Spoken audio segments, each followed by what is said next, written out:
Talk to the artist.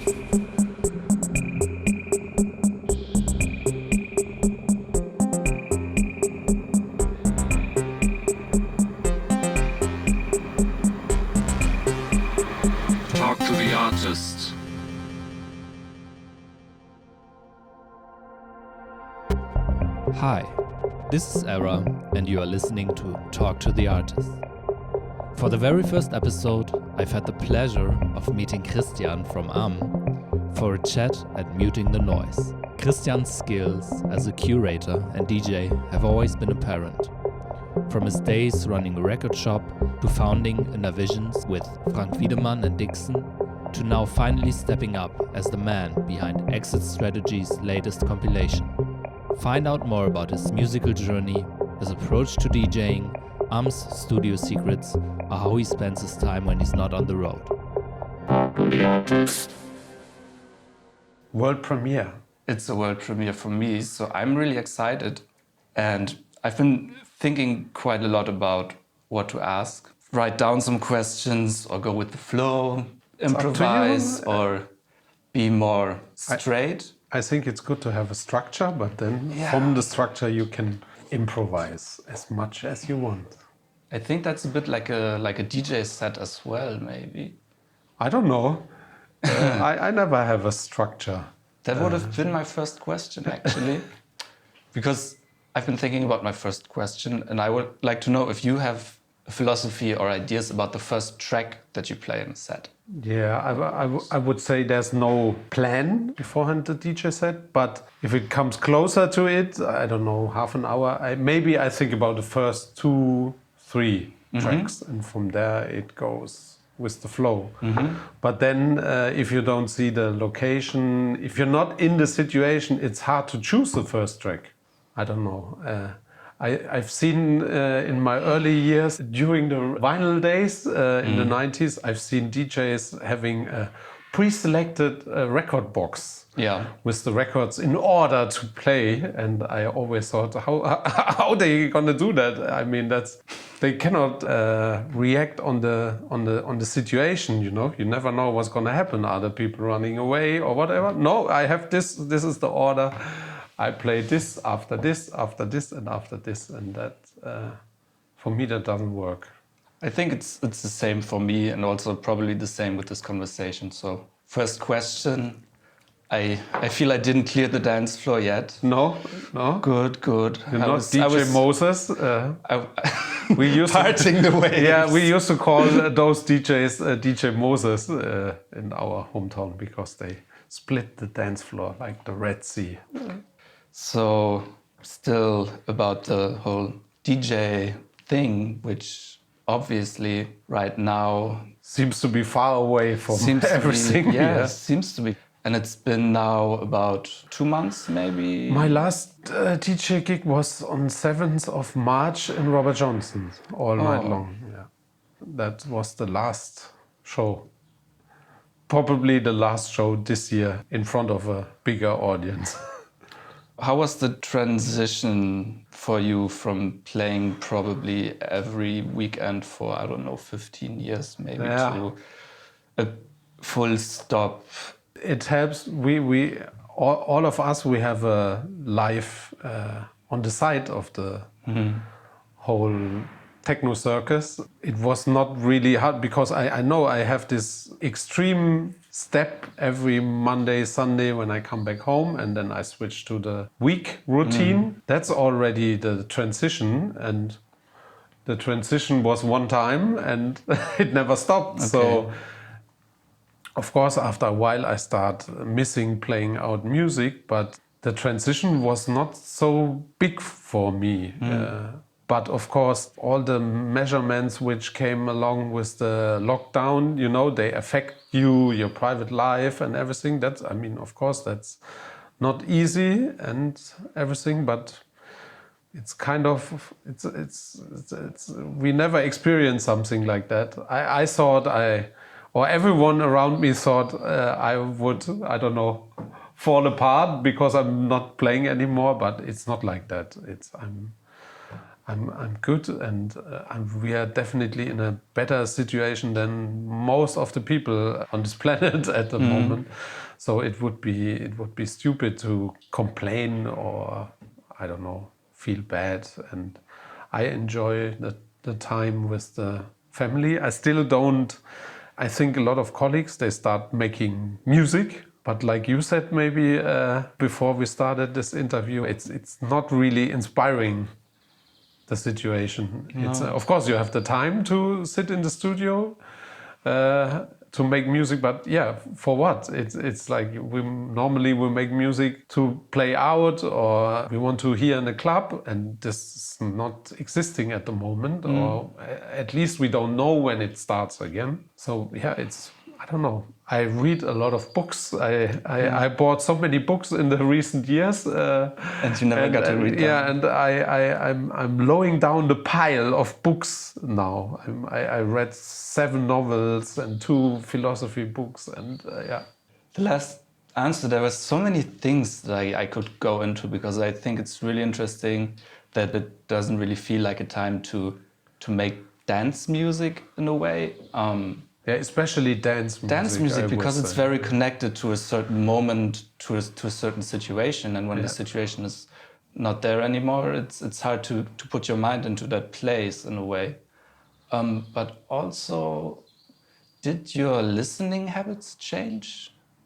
No, because my listening habit is anyway that I don't listen to dance music during the week. I mean, of course, I do my research, but you do your homework. But at home or in my private life, I don't listen to dance music. It would be too much. Too much, you know? Yeah. And then I would get bored, and I could not play on the weekends. So I listen to tons of music, but not anyone is proper dance music. Yeah, I would say so. This didn't really change. And what are you reading? The last book I read before the book I'm reading now, it was called Miami Punk. Mm-hmm. It's from a German young author, and it's about, I think it had 700 or 800 pages, and it's about a story playing in the here and now, and the ocean disappears suddenly, and it's not coming back. And what is the plus of Miami? It's the ocean and the beach. Mm-hmm. So what happened to Miami if the ocean disappears? And it's crazy, because it also kind of is a simulation of what's going on in America anyway. You know, and the big gap and split between the rich and the poor, and all these problems. And but the funny thing is, written by a German young author, and I think he was probably never in Miami. Okay. And beforehand, I read a book from my favorite German author called Dietmar Dart, and it's called Neptune Nation, science fiction novel. Dietmar Dart, I think I know, because he's also a music journalist. Yeah, Dietmar Dart, I was a Specs magazine junkie when I was a teenager, and he was the chief editor of the Specs for a long time. He's a maniac. He writes every half a year 800 pages novel in science fiction, essays, and he's the chief of feuilleton in the Frankfurter Allgemeine newspaper. So I think he's one of the most intelligent German people around anyway, and I like his books. Yeah.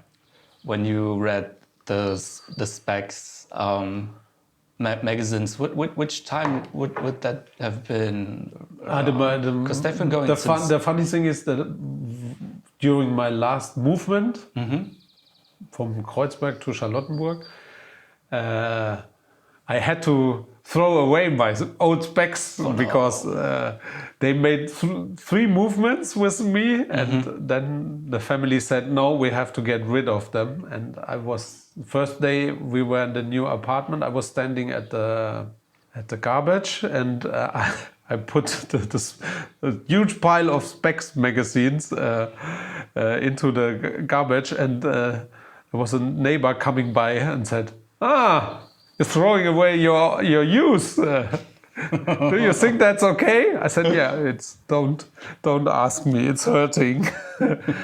So no, yeah, but the first ones I think were 87 or 88, and that's how we also learned everything about house music, because there was a column by a German guy called Hans Nieswand, and through that we discovered house music, yeah, back in the days. So, do you still follow music journalism? Yeah, I have a Specs abonnement Still, yeah. still, even for the digital version. But yeah, it depends. You know, I of course I read sometimes Pitchfork or the Quietus, stuff like that. But yeah, I'm not really. I'm more a feuilleton reader in the newspaper, but not specifically music journalism. I don't know why. Yeah. It's because I'm surrounded by that. And, of course. And then also, you know, many of the journalists and stuff. And I rarely have the fan perspective anymore nowadays. And that's of course something which you need to enjoy it. Or I cannot have the fan perspective anymore that much. And so, yeah, I don't know. I read a lot, but not so many music magazines anymore. And there's also not that many existing anymore. Maybe, I don't know, I have the feeling that when it comes to your music, I get a feeling that you don't like to overanalyze. Maybe this also ties into it, that you try not to read too much about it, because I know that it's for me like that. If I read too much about it, my mind starts to think too much about it, and I always feel that thinking too much or being preoccupied limits me in my decisions and also in my creativity. I compare it, I like to compare it to a football player should not read on Monday after the game what the newspaper is writing about his performance, you know, because that, you know, that's subjective opinion, you know, and it doesn't help you if you listen to that too much. I try to have a natural approach to the music, you know, maybe not overthinking. You said not overthinking, but I think direct approach. Then you get your real personal opinion or the feeling, or you get a direct response from the audience when you play. And maybe in the beginning I've been like that too, that I thought, yeah, now I want to play this and that and that and that. But it's not about what you want to play. Of course, it should be music you like, but you have to look how it works or how's the response. But that's in the moment. Yeah, you can play a fantastic set, but completely missing, you know, the crowd. And that doesn't make sense for me. I think my first travels to Japan, they teach me that you should not think about boundaries or thinking in boxes in music. Yeah. This is deep house, this is techno, this is jazz, this is that, this is pop. Why do you like that? No, you should listen to the music. There's good pop music, there's good deep house, there's good techno music, there's good soul. And yeah, and if you overthink too much, you cannot have this approach to find your I don't know, to say to yourself, I like this is good for me, you know. I don't care what anyone else is saying, you know. Maybe they say it's not cool, but you listen to it and you like the production, or you like the beats, the lyrics, or whatever. If you overthink too much, you're gonna miss this totally. And the Japanese people are very, or at least the Japanese people I met in the beginning, you know, you're sitting in the car and you're listening to a noodly Pat Metheny jazz record, which sounds amazing, and then there's a Fela Kuti record, and then suddenly there's a Wham record, and you think, wow, I've never listened to Wham like that, you know, it sounds so great. And normally, you know, when you grew up, you're like, yeah, you cannot like Wham, they are not cool, but you know, they don't make a judgment, and that I really like. Or DJ Harvey is also somebody who taught me that only by listening to him in the late 90s, early 2000 years. Could be a Led Zeppelin record, could be some cheesy house record even, you know. You would not, oh no, that's not cool, it's a big hit, I cannot touch it. No, he doesn't care, he just played it. Of course he plays obscure music, but on the other hand sometimes he plays very familiar pop songs, and if they are good. And I think that was the school we learned the most from. Was that also your approach already when you run the record shop, when you had your first record shop? I would say that's the luck of growing up in the early techno stages of electronic music in the 90s, because when I was a teenager, I listened to Fugazi, hardcore punk stuff, and I think it was 90 or 89 was the first techno party I've been to.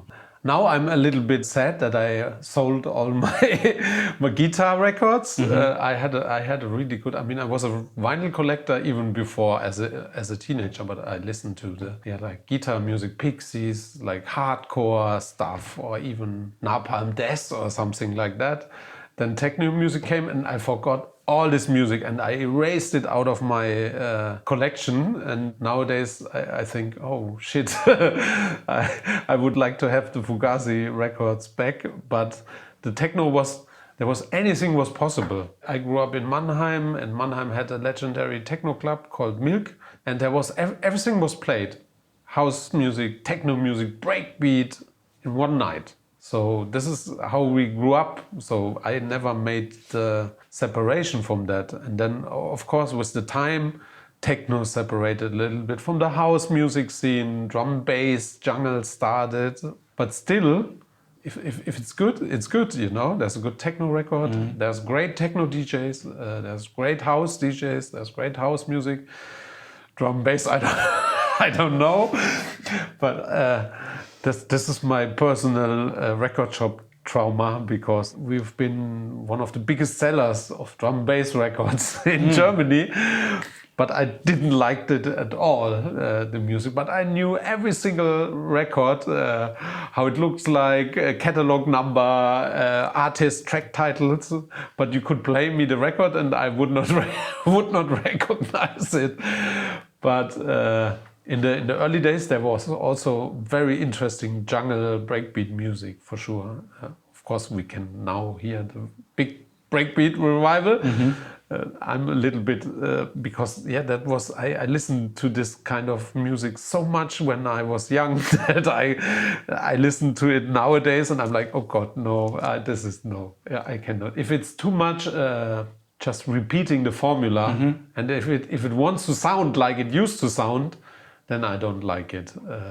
Because I had this experience, I danced to this music for years and I don't need to have it anymore. Only if it gives it, and that's also something interesting, what Laurent Garnier used to say about the music. You can use something from the past, but you can still make it sound like the future. That's what he said 15, 20 years ago. Now he says techno is not, or electronic music is not the future anymore. Electronic music is now. It's not the past. And I like this progress in electronic music. It's still going on. You know, there's still new stuff coming on. Of course, the differences are getting smaller and smaller, but I still see a progression. That's why I'm not getting bored, and that's why I don't stop playing this kind of music. So, but I don't like those DJs who are, we have to play this one single 7-inch funk disco record because it's so obscure and so rare. Yeah, but sometimes there's a reason why it's obscure and rare, because it was not good enough to work on the dance floor. And very often this narrow-mindedness I don't like with some people, you know, to say, it used to be better, or and also that's not saying it's now better, but it used to be better is also wrong. It's we live here now, and there's so many music from the moment that I rarely pick older stuff. Why? I mean, I can fill 20 hours with new music, so there's no reason for me to look back.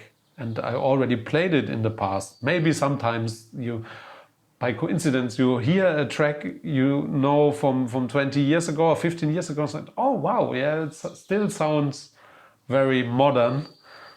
And I have never heard it. Someone played it, and then maybe I put it in the playlist or on the USB stick nowadays and go back. But I think that those narrow-mindedness, that's what we learned really in the early stage, that doesn't help. Even if I was like that too when I was 16, 17, it needs to be hardcore stuff from Washington, D.C., nothing else, Oh no, this guitar riff, no, I didn't like that, or I don't like what he's wearing, or whatever, something like that. But that's not music, It's also maybe a way to distinguish yourself from others and put boundaries where there don't have to be any. Yes. And to define yourself through it, which when you're young I can totally understand, and of course we've all been there, but the more you hear and the more you get surrounded by good music or any art or literature at all, I think the more open you get. Yes. Yeah.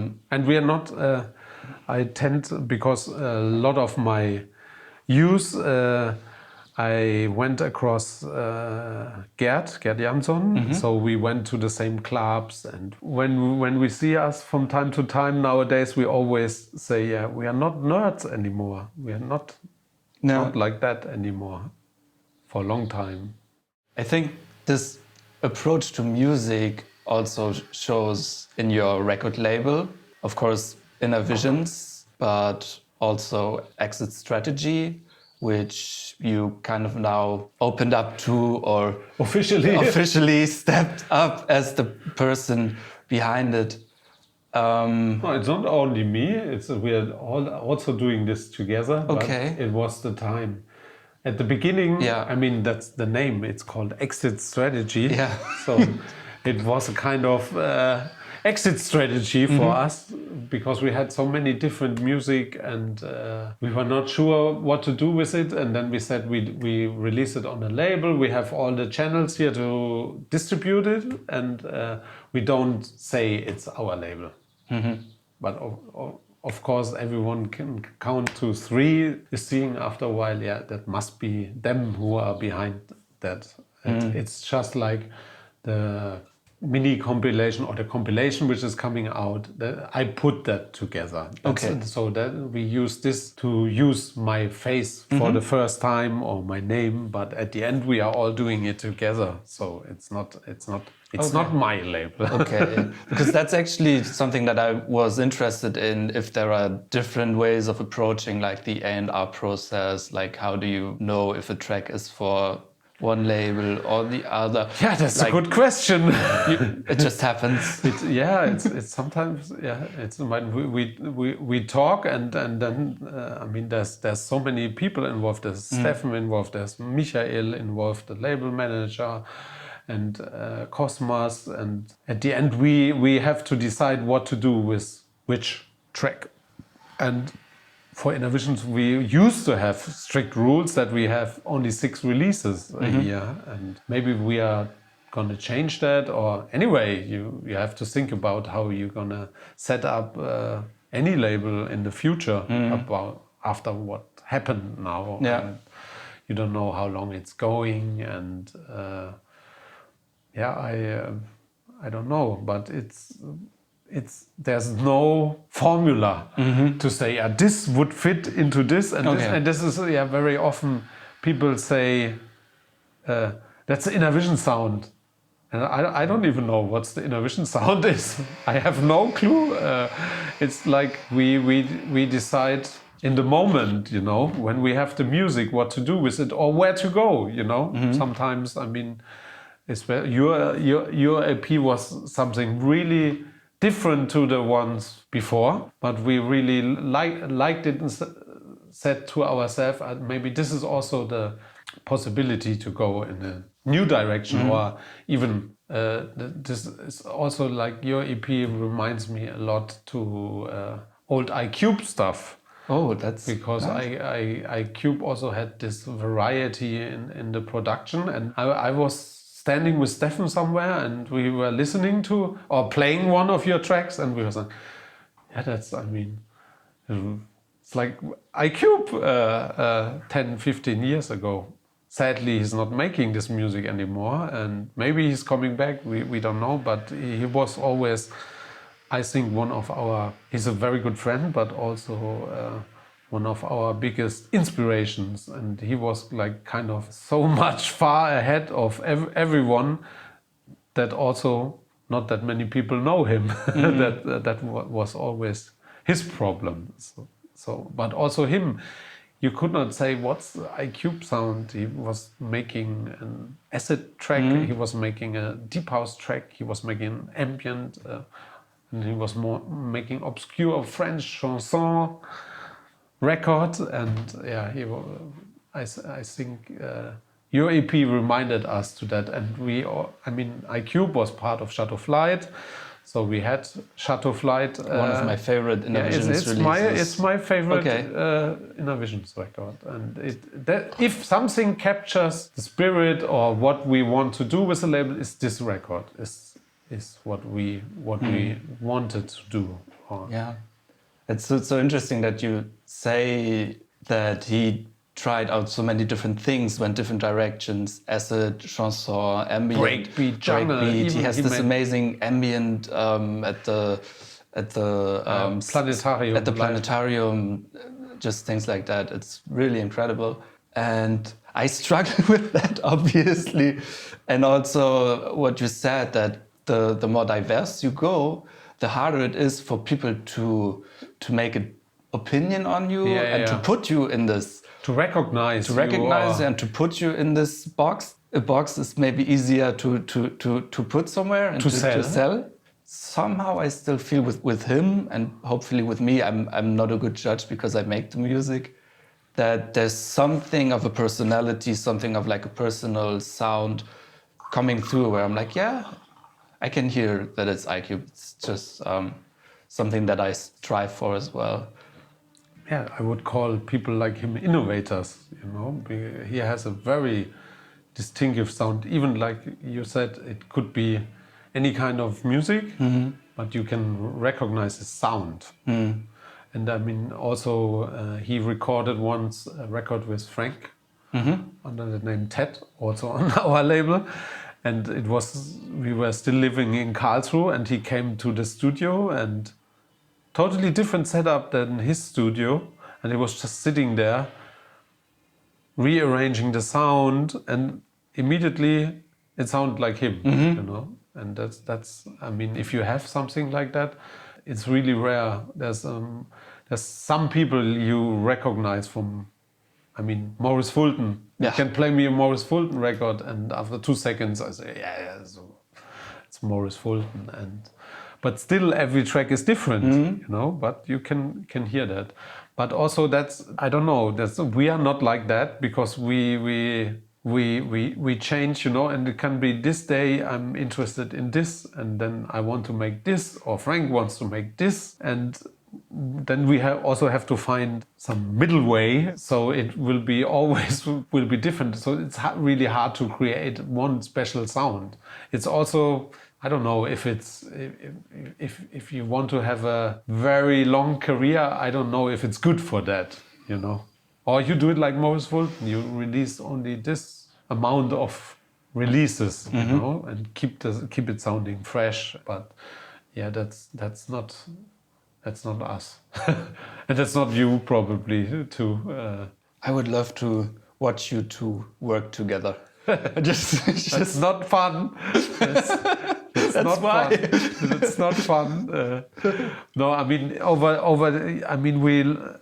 it's also in a relationship or with your girlfriend or your wife or your husband or whatever.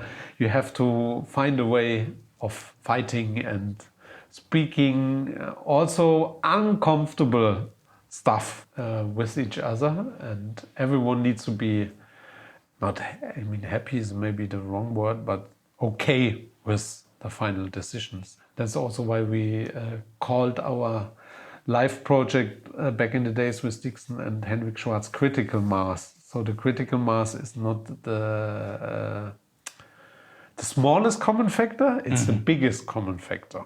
So instead of finding the smallest common factor, you have to find the biggest common factor, which is hard work. But I don't think you want to sit with us in the studio. Okay, I will just enjoy the fruits of the labor and not. Actually, we're making music again, or we made some club music, which is gonna be, I don't know, released whenever it starts again. Then probably. Have you ever made music on your own, sat down, tried it, or interested in that? In my early years, I tried it with the MPC and stuff like that. But like you said, you think I'm a guy who wants to overthink stuff. I also don't want to be too much involved with the technology, because then I lose this approach. This direct approach to say, oh no, I don't like this. This is good. This is bad. Frank, for example, when he works alone, of course nowadays he learned how to work alone. In the beginning, maybe it was not possible because he gets lost in details and stuff like that, and he never sees the end or the bigger picture. He's better in that now. But still, I had so many opportunities to learn how to work with Ableton, how to work with Logic, or I can play a little bit guitar. That's all I can. But no, I don't want to. I don't want to do that. I'm maybe similar to a movie maker, and I'm not a cameraman. I don't want to be the cameraman. I think I'm also not good in being a cameraman. I'm better in making the movie, writing the script, or have in my mind how the picture looks like at the end. This is what I'm good in, and Frank luckily have the trust in me. Because also you can say, Frank can make a track on his own. Of course he can make that, but then it sounds different. When we work together, the result will always be different to what he's doing alone. So. But I can totally emphasize with that idea of not being too much into the technical details, because I try not to be. I try to be as naive as possible. That's and also know what I need to know. And for me, it's important to find out how I know what I need to know, if that makes sense. So that I don't try to find out to do anything just because then I can do it, but there has to be maybe a reason for it, or it has to present itself. So I'm not usually reading a manual until I hit a point where I feel like I want to do this thing. How can I do it?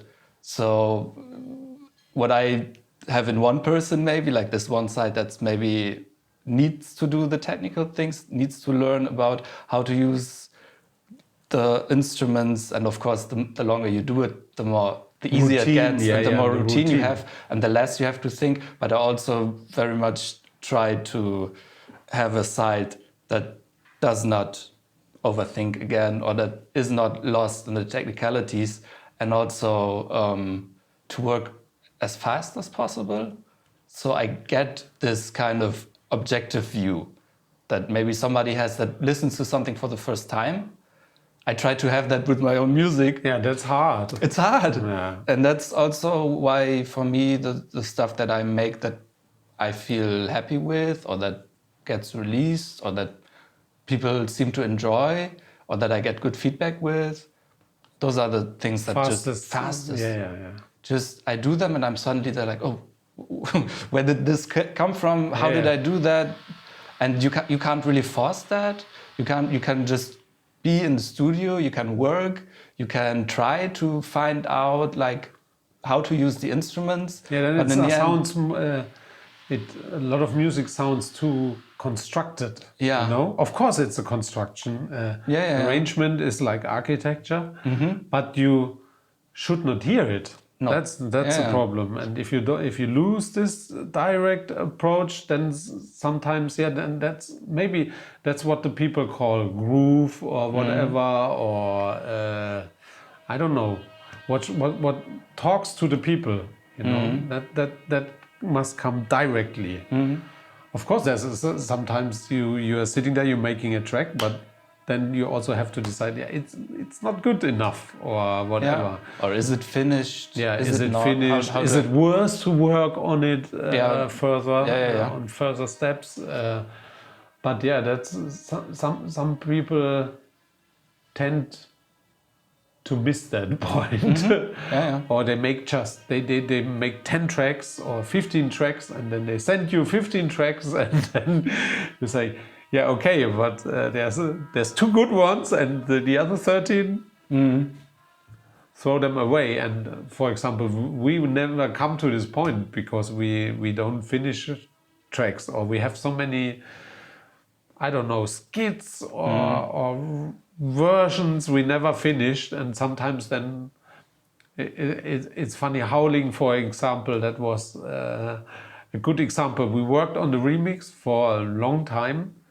And at the end, we were sitting there and said, "It's total bullshit. It's horrible. It sounds constructed. It sounds artificial. Not like us, you know. Of course, we felt the potential of the vocal, and we wanted to make a hit. We failed. So at one point we were like, we once had to do a remix for whatever, and you know, the first version we throw away. I think that might fit. Back in the library, okay, put it under the vocal, said, okay, it's finished. That's amazing.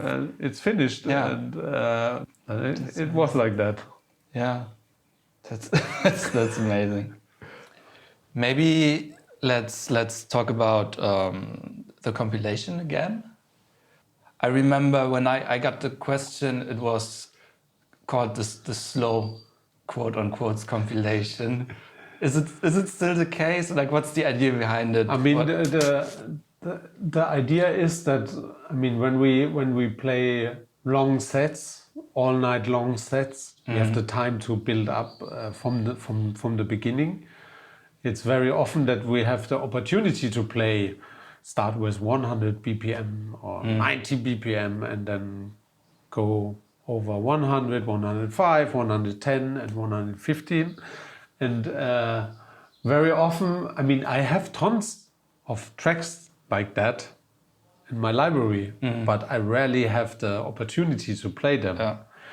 Because it also, normally we go somewhere, we have a 2 hours, 3 hours, 4 hours when it's good for us slot, and there's somebody playing before you, and it's already at 125, so it doesn't make sense to. And then the people also don't understand slow music. But if you start slow, if they heard nothing before, then they're fine with it. You know, if it's still groovy, we found out it works. You know, and during those sets, very often this is the first time you have the chance to play this music.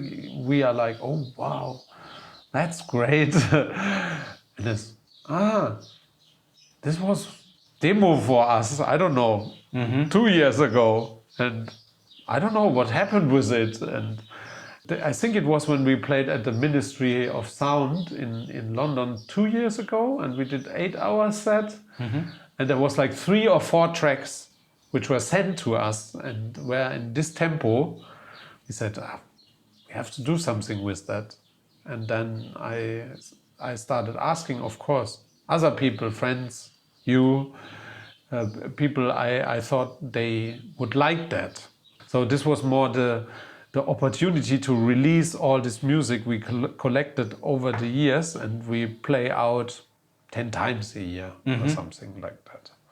That's also some people may not understand this music or when we play them, but they have to trust, okay, in 2 hours they're going to be at 120 and then it's going to be good. But also I realized that there's a lot of people who appreciate especially those first 2 or 3 hours. And this is also something, I mean, when I used to go out in Frankfurt, there was like Sven Feth's sets, always the first hours were the interesting hours. When he started playing everything, you know, from the beginning at his club, Âme. Going back to this question about music listening habits at home, and when you're in a club situation or when you're dancing, maybe it's also a little bit of a way to bridge that gap. If it's not super fast pounding or obviously dance floor oriented music, but a bit slower, that you might be able also more to enjoy at home. Yeah. And I also feel that the time flows different when you're at home and when you're in a club. Also for me, when I'm in the studio. Yeah, also the space in between the sounds is getting bigger the slower you play. Yes. So there's more space for music, I would say. Yeah. I find myself, when I'm in my studio making music on my own, sometimes that I have something and I need to pitch it up because I start slow, because it feels more natural to me. And then maybe when I try to play it out or when I hear it again, I feel, okay, actually this could be a bit faster. And then I try to find like the sweet spot.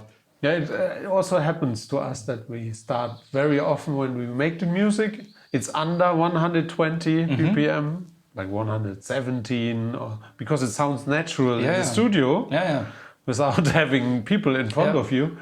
And then at the end we say, we have 123 or pitch it up. And, it works that way. That happens a lot to us too. And do you plan on maybe going further with this kind of idea, or is it we're gonna see that's also like something about Innervisions or exit strategy. We have no plans. we live in the moment, and there's so much stuff to do in the moment that you cannot make plans. And also you cannot make plans. Who would expect something like this happening? A pandemic, disease, stopping all that. No one could have expected that, or no one expected that. And we deal with the moment and then try to find a way or a solution for us which works. That's at the end what we are, you know. And we are also not one person, so we have to find the biggest common factor for all of us. The critical mass. The critical mass, but you never know. You know, there was a time. It's funny. I don't even know when it was released. We had this ambient compilation, Muting the Noise, some years ago. Yesterday I had a phone call with a former music journalist, and he said, now it would be a good time for Muting the Noise Volume 2.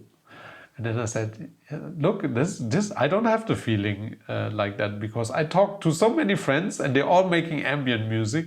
Why should we make another ambient record on top of that? But back in the days when we released it, we felt there was no good ambient, because we grew up with ambient music also. This was a part of the techno scene. There was always an ambient floor on every fucking rave. And it disappeared, or good ambient music disappeared a bit. And that's why we released it. But then yesterday when the friend said, I said, no, it doesn't. Then I said, no, it doesn't feel like that. So I cannot say if the people likes the compilation and there's more friends, producers making this kind of music and send it to us, then yeah, maybe there will be a follow-up. But I cannot promise that. I was going to make a pun about exit strategy and You find your own exit strategy out of the interview. That's it. But I actually, on the end of the interviews, I'm trying to have like just a few quick questions that I think of maybe repeating with different people Yeah. every time. So, what do you think is a record that you've played the most in your life? It could be a DJ record, or it could be. Yeah, I know what that record is. Okay. Yeah, I can say that because this was always the record when we used to come home, and unluckily, all the people came home to my place all the time in the past. There was always one record which was played at the end. That was Manuel Göttsching E2, E4. Wow. So everyone fall asleep. And very often, because that used to be the longest 12-inch, because it's not, some people may consider it being an album, but it's a 12-inch. Was for a long time the longest 12-inch, running 12-inch. I don't know exactly how, 50 something minutes or even 60 minutes on two sides. And very often I woke up in the morning and it was doing and the first side finished and already everyone fall asleep. So nobody turned the record on the final side. So, but this was definitely the record which was played the most, or which I played the most or listened the most. Do you still play it from time to time? No, but I listen to, from time to time, I listen to several Manuel Göttsching, Ashra Temple or something like that. There's different ones, and there was a time some years ago I really liked the 80s Manuel Göttsching, the period the people hated when we start using more synthesizers and stuff like that. Yeah.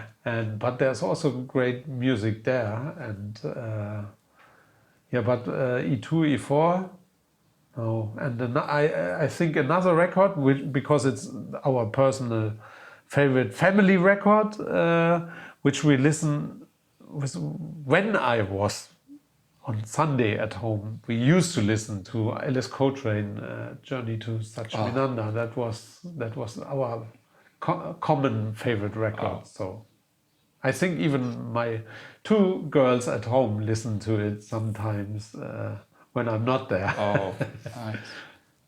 Wow, that would be very high on that list as well, actually.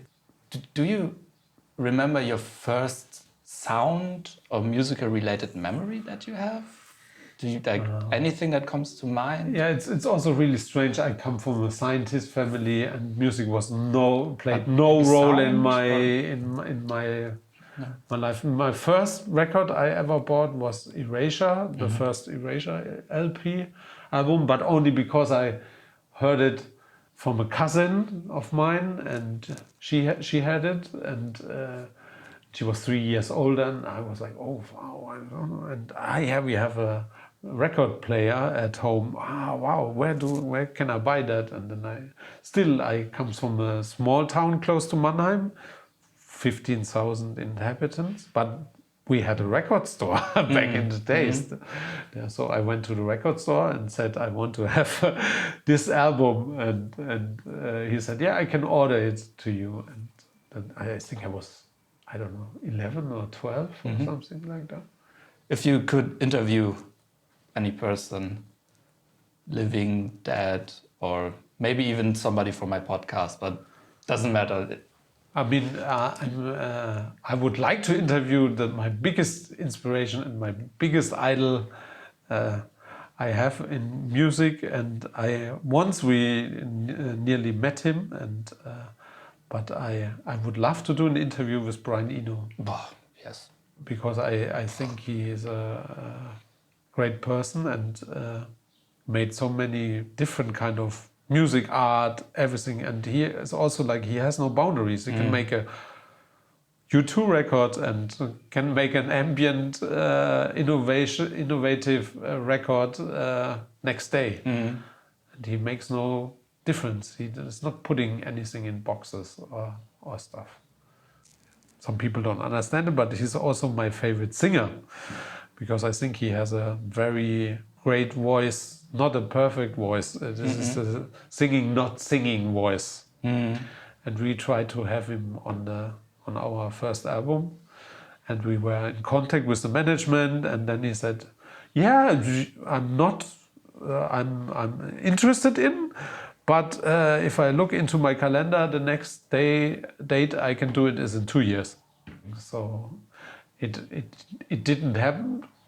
Maybe if we start working on the second album early enough, we can. Do it, please, and then I might be able to ask him some questions. What are you most looking forward to after this whole craziness is over? I'm looking the most forward to getting my house finished in the countryside. Yeah. But that doesn't doesn't depend on the pandemic. I think we cannot go back to normal like we used to. But there will be a new normal, and you cannot stop the people from raving and partying. That's impossible. And I think the first weeks when we start playing again, they're going to be so crazy. And I don't know if it's going to be at the end of 2020 or in the mid of 2021, but it's going to be not longer than one year, I'm sure, from now on. And then, people will go mad.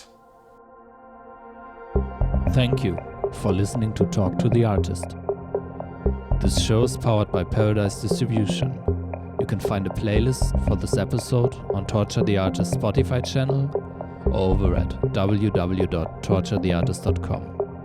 There you'll also find links to our artists and more information about some of our topics. Please follow me on Instagram at Aera and subscribe to this podcast for new monthly conversations with your favorite artists. Talk to the artist.